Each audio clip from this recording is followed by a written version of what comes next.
Welcome to Lucy's World, a place where we simplify setups that help you get the most performance out of your gear.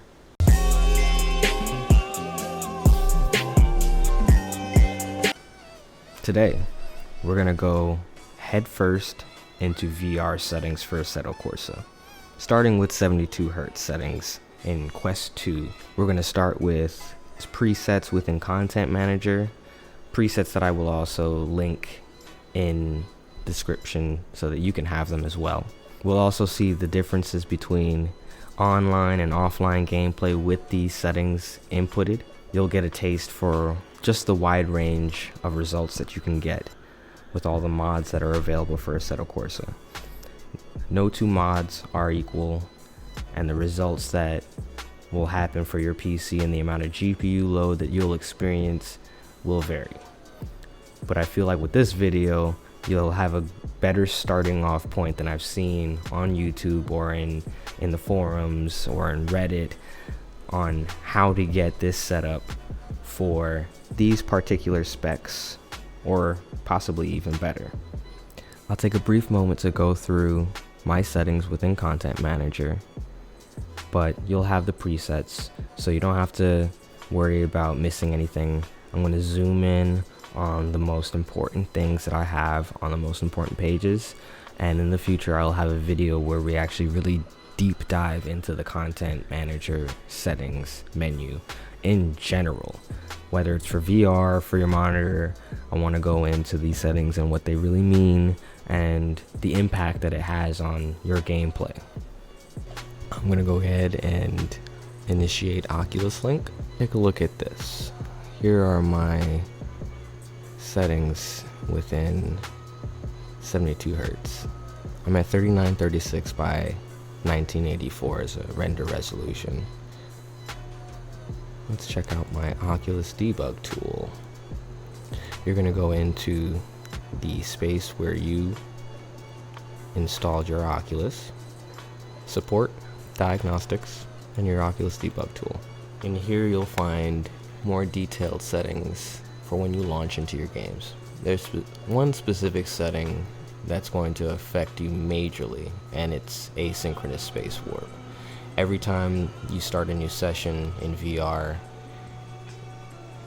with the link, it will default to auto. Now if you're just using the debug tool, you're going to want to keep this disabled. The other setting that I have changed currently is the encode bitrate. In my research, the Quest 2 should be able to carry 500 to 800 Mbps comfortably. What this will allow you to do is set a nice cap so that you can pull the amount of data that you need to pull for each map, for each mod. On average, the default is running around 130 Mbps.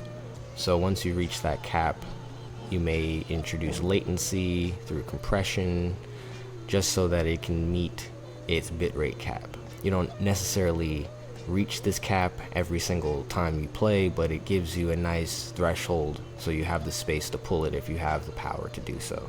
Once you're done with settings, you quit, and what I do instead is use the Oculus Tray tool. Oculus Tray tool allows you to set a profile for an individual app. So every time you launch into that app in VR, it will apply a specific set of settings. As you can see, I take ASW off, and that's the most notable change here. That's the one mode that I always keep off, and as long as you have a profile, it will load those settings. If you load a game that doesn't have a profile, it will load these settings. So we can go ahead and minimize this, because this will stay in our system tray as we're playing. And let's open up Content Manager. So in Content Manager, I have two sets of presets. We start here with stable max quality. When you're playing, full screen is what you want. I keep my resolution to the monitor's native resolution. You're going to end up seeing the UI scale adjust to be this. However, your GPU load will change depending on what you set here. So I would say find a place where you're comfortable with the UI, test to see exactly how you feel. We're capping at 72. And I'll just briefly show each page. I'm going to have another video where I actually talk about these settings in more detail, because it's just so much to do in a short video. I'll give you these presets. This is what I have found that works, and I think you'll find that it works as well. Moving on to my CSP settings, which I have a preset for as well.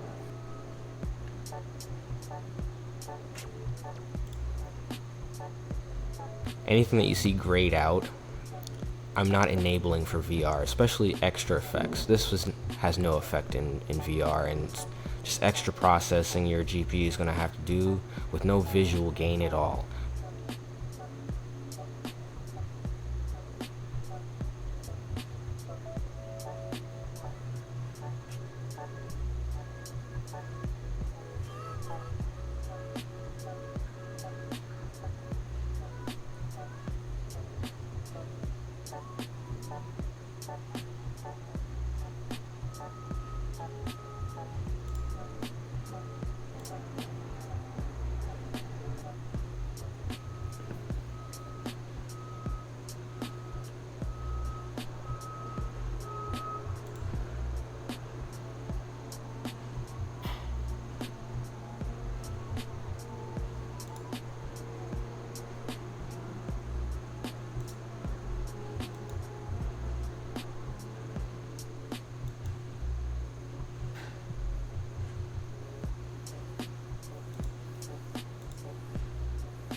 Name another game with a more detailed settings menu than this content manager menu here, man.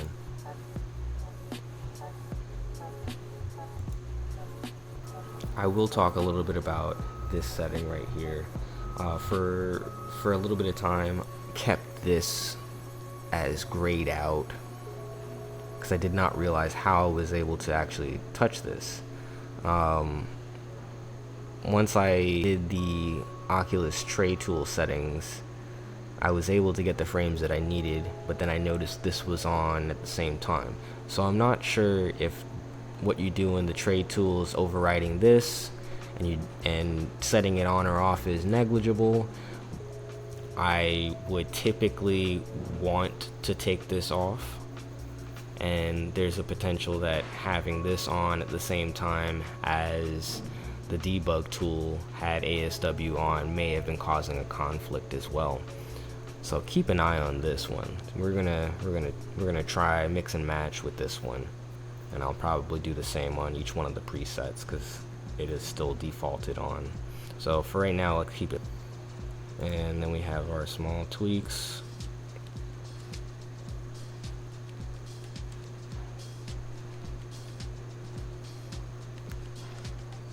Okay, so we're gonna drop ourselves into a map real quick, and let's see how we do.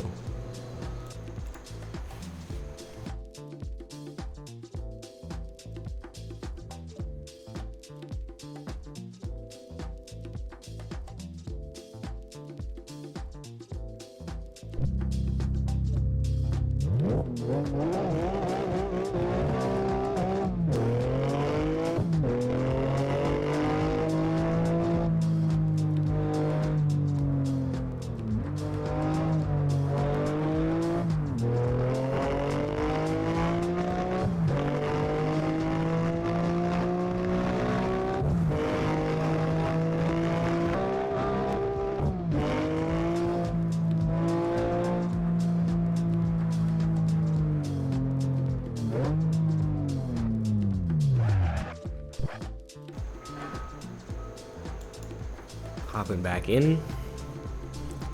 New car, of course. That yellow line is where our GPU is. And we have a little bit more headroom on this map with this car than we did in the last one. As you can also see, our milliseconds on our GPU is the time that it's taking to send that to the headset, and that time above is basically the time it has to get it there. So we definitely are well within our time range here.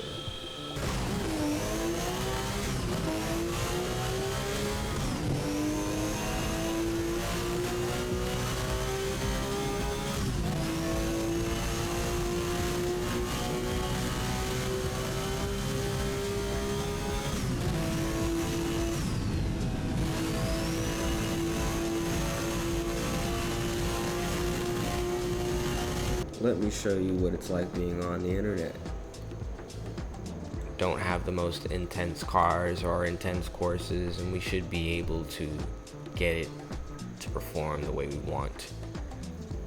But keep in mind, now we're on the internet, so if you're not pulling with your Ethernet, if you don't have a good connection, it's gonna be tough playing this game online.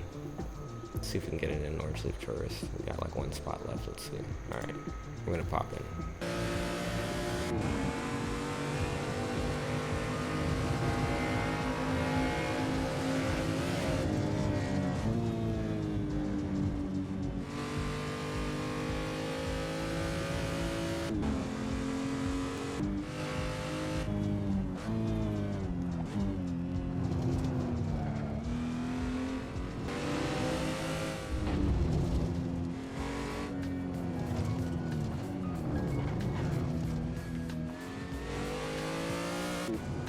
But let's see if we can break this. I'll show you what will break this. Now I could show you the No Hesi map, but this is a no DLC map. So these are just regular Kunos cars that come with the game from stock. If you really want to see what this actually will do to your settings, you got to go into a real No Hesi server with their cars. I mean, not to say that that wasn't a real No Hesi server, it's just you want to see their cars. Their cars are heavy. I'll hop into this one. Are we getting 72 frames out of this one? Yeah, probably not. Is it still going to be smooth enough to play? That's going to be a question. Let's see. Depends on if there's going to be rain on the map when we log in there. Weather, big factor. You'll see. Tempering expectations. I just tested on clear days just to show the case, because if you're doing track times and whatnot, sometimes you're just really going to be on clear conditions. So when you start adding weather effects to things, you might need to lower some other settings. Takes a little while to load into No Hesi. As you will see, you want to give No Hesi just a little bit of time to settle in. When you get into the pits, it's usually a mess.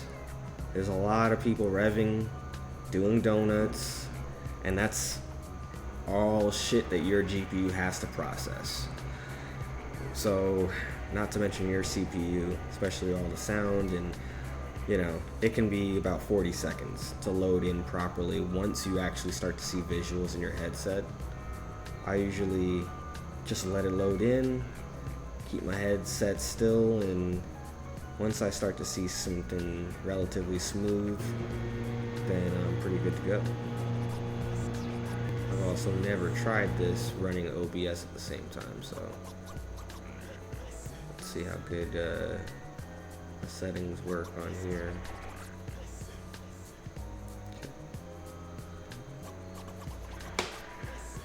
So you can see there's definitely, we're going to have some jitters. There are definitely going to be some jitters. And you can see why. Basically, that's about 200% that GPU is working right now to pull those frames. It's not doing very good. These settings aren't going to work for No Hesi and their cars in general online. But I will show you settings eventually that will allow you to do those things. We'll get to that.